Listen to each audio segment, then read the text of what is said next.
और प्रधानमंत्री को और सभी को जो है वहाँ पे झाल मुड़ी खिला रहे थे। ये अब हैसियत हो गया है मुख्यमंत्री का कि झाल मुड़ी बना रहे हैं वहाँ जाकर। और हमें तो आश्चर्य लगता है, जो बिहार के जितना नेतागण थे वो हाथ पसारे हुए थे कि कैसे उनको झाल मुड़ी मिल जाए। फलताओं की इमारत है बिहार। 4 लाख करोड़ का लोन है, लगभग जो है 3.5 लाख करोड़ का बजट है बिहार का। 1.25 लाख करोड़ तो सोशल स्कीम में चला जाता है। कैपिटल एक्सपेंडिचर है जो कि आपको इंटरेस्ट 40,000 करोड़, पेंशन 50,000 करोड़। वहाँ पे लोन लेकर ही बजट का जो टोटल आप देखिएगा तो 78% बजट है वो बोरोइंग से आता है। 22% बजट ही है जो कि बिहार सरकार अर्निंग करती है, और वो भी जीएसटी से करता है। तो इस बार कितना आया? लगभग 55,000 करोड़ आया। और साथ में अदर्स में अगर आप देखिएगा तो वो करीब 60,000 करोड़ है इनकम टैक्स वगैरह से। तो पैसा कहाँ है बिहार के पास? नमस्कार, न्यूज फाउंडेशन देख रहे हैं आप। मैं हूं आपके साथ धीरज सिंह।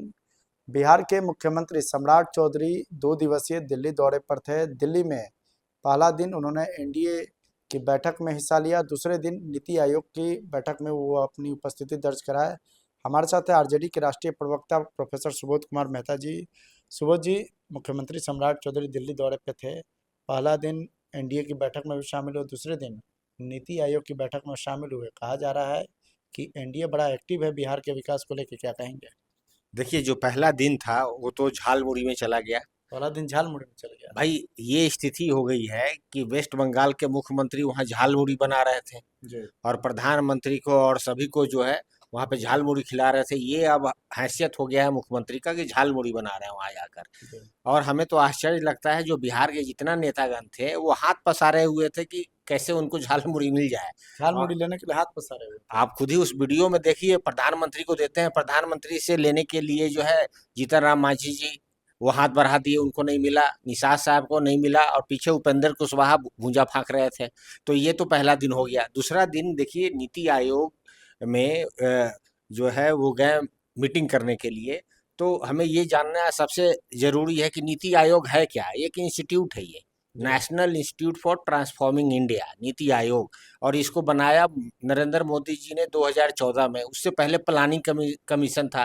प्लानिंग कमीशन को 1938 में सुभाष चंद्र बोस जी ने बनवाया था, और उसी को जो है 1950 में ये प्लानिंग कमीशन जब इंडिपेंडेंट हुआ इंडिया, तो हम देखते हैं कि प्लानिंग कमीशन आया। उसको जो है, जो कि अथॉरिटी था फंड को एलोकेट करने में प्लानिंग कमीशन का, अब जो है सिर्फ एडवाइजरी बॉडी है नीति आयोग। तो वहाँ कुछ नहीं होना है। पहले तो सम्राट चौधरी जी को जो मिला है और जो इनका जो विजन है, और देखिए, विफलताओं की इमारत है बिहार। 4 लाख करोड़ का लोन है, लगभग जो है 3.5 लाख करोड़ का बजट है बिहार का। 1.25 लाख करोड़ तो सोशल स्कीम में चला जाता है। कैपिटल एक्सपेंडिचर है जो कि आपको इंटरेस्ट 40,000 करोड़, पेंशन 50,000 करोड़, और साथ में जो है एम्प्लॉयज़ का सैलरी वो चला जाता है। तो ये सब मिला के लगभग 2.5 लाख करोड़ तो कैपिटल एक्सपेंडिचर में चला जाता है। तो इनके पास पैसा है कहाँ से? अब ये टाउन प्लानिंग स्कीम लॉन्च कर देते हैं, अनेकों स्कीम इस तरीके से लॉन्च करते हैं, सिर्फ कहने की बात है, पैसा नहीं है। जितने भी टीचर हैं यूनिवर्सिटीज़ में, उनको जो है इस फाइनेंशियल ईयर में तो पैसा सैलरी मिला ही नहीं है मार्च के बाद। जितने भी एमएलए हैं उनको भी नहीं मिला है पैसा। एमएलए को भी नहीं मिला। एमएलए को भी पैसा नहीं मिला है, टीएडीए भी नहीं मिल रहा है उन लोगों को। तो ये तो बिहार का हालत है एकदम। समझिए कि वहाँ पे लोन लेकर ही बजट का जो टोटल आप देखिएगा तो 78% बजट है वो बोरोइंग से आता है। 22% बजट ही है जो कि बिहार सरकार अर्निंग करती है, और वो भी जीएसटी से करता है। तो इस बार कितना आया? लगभग 55,000 करोड़ आया। और साथ में अदर्स में अगर आप देखिएगा तो वो करीब 60,000 करोड़ है इनकम टैक्स वगैरह से। तो पैसा कहाँ है बिहार के पास? तो बिहार को तो इन लोगों ने खोखला बना दिया है। और जो लोन की जो लेवल है वो 37% हो गया है जीडीपी का। तो बिहार कंगाल के रास्ते पे अग्रसर हो गया है, और सबसे ज़्यादा जो त्रहिमाम हो करेगा वो वहाँ किसान कर रहा है। अब विजन ये है इनका कि हम यहाँ पे एमओयू साइन कर देते हैं। भैया, वो एग्रीकल्चर प्रदेश है, वहाँ पे जब तक आप एग्रीकल्चर को अच्छा नहीं बनाओगे, गरीबों को, जो किसान हैं, किसान के पॉकेट में पैसा नहीं दोगे, तो परचेजिंग पावर नहीं बढ़ेगा, और वो तब कब होगा? जब होगा जब आप एग्रीकल्चर में इन्वेस्ट करोगे। एग्रीकल्चर में इन्वेस्ट नहीं करते ये लोग। सोशल कैपिटल में कोई इन्वेस्टमेंट नहीं है इनका, न स्कूल में इन्वेस्टमेंट है, न यूनिवर्सिटीज में है, न मेडिकल में इन्वेस्टमेंट है।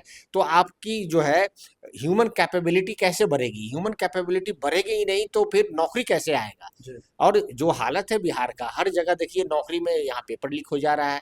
तो विजन लेस ये नरेंद्र मोदी जी की सरकार है। और खासकर पिछले जो है आप देखिए 12 सालों में, और 12 सालों में बिहार को देखिए, जी तो एकदम बिहार जो है, बिहार का हालत एकदम खराब होता जा रहा है। और हमें नहीं लगता कि सम्राट चौधरी के पास इतना विजन है कि इस विजन पे बिहार को आगे ले जा सकते हैं। जितना दिन अभी हुआ है, लगभग 6 महीने, इस 6 महीने में भी सम्राट चौधरी का कोई ऐसा प्लान नहीं आया है जो ये कह दे कि भाई इनके पास कोई विजन है। इन्होंने लाया टाउन प्लानिंग स्कीम, जी एक विजन लाया इन्होंने। अब टाउन प्लानिंग स्कीम जो है ये गुजरात में चलता है, और टाउन प्लान स्कीम जो है इसका एम एंड ऑब्जेक्टिव ही यही है कि जो 2013 का जो लैंड एक्विजिशन पॉलिसी था यूपीए सरकार के द्वारा बनाया हुआ, इसको खत्म करके और यहाँ पे पीपी मॉडल के तहत जो है ना 55 और 45 के तहत ये ला रहे हैं। कोई किसान क्यों आपका जमीन देगा? 45% जमीन उसका चला जाएगा तो क्यों आपको देगा? तो देखिए इस सारी चीजों को जो है ना मोड़ तरोड़ के, हाथ मरोड़ के छीनना चाहते हैं। पॉकेट से पैसा निकाल लेना चाहते हैं गरीब के यहाँ से। स्टूडेंट को जो है कस्टमर बना दिया है एजुकेशन के नाम पे। नीट के एग्जाम हो या हर कोई फॉर्म भर रहा है, 1500 और 2000 रुपया फॉर्म का दे रहा है। पहले भी एग्जाम होते थे, पहले भी एग्जाम में सीबीएसई मेडिकल का एग्जाम लेता था, आज तक कोई पेपर लीक नहीं हुआ। इन लोगों ने 47 एग्जाम को क्लब करके एक एनटीए बना दिया, नेशनल टेस्टिंग एजेंसी। एनटीए के पास ना कैपेबिलिटी है, ना कैपेसिटी है, ना रिस्पॉन्सिबिलिटी है। उनका जो है अपना कमेटी का जो रिपोर्ट है, मिनिस्ट्री ऑफ ह्यूमन डेवलपमेंट का जो एचआरडी मिनिस्टर है, उनका रिपोर्ट में अनेकों ऐसे बात निकल कर आई, उस पर कोई एक्शन नहीं हो रहा है। तो यहाँ तो भाई मंत्री को भी रिजाइन करना चाहिए, एनटीए को निरस्त करना चाहिए, और साथ में जो है एग्जामिनेशन यूनिवर्सिटीज लेती थी उसको लेने देना चाहिए। और बिहार तो ये हालत है कि नीति आयोग में क्या होगा? जैसा कि मैंने बताया, नीति आयोग सिर्फ एडवाइजरी बॉडी है। बिहार का जो पैसा जो जीएसटी के तौर पे आता है 60,000 करोड़ के आसपास, तो जीएसटी तो बिहार को एकदम खोखला कर दिया है, स्टेट को। जी और जो फाइनेंस कमीशन है जिस तरीके से बिहार को पैसा दे रही है, तो हमें लगता है कि सम्राट चौधरी जी के पास कोई शब्द नहीं है बोलने के लिए।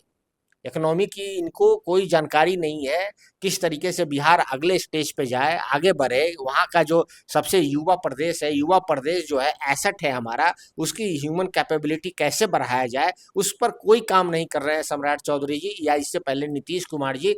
वहाँ विफलताओं का इमारत के तौर पे वहाँ कोचिंग इंस्टीट्यूट है, आप देख ही रहे हैं। जी चलिए, तो बहुत बहुत धन्यवाद। ये आरजेडी के राष्ट्रीय प्रवक्ता प्रोफेसर सुबोध कुमार मेहता, दिल्ली से न्यूज़ फॉर नेशन के लिए मैं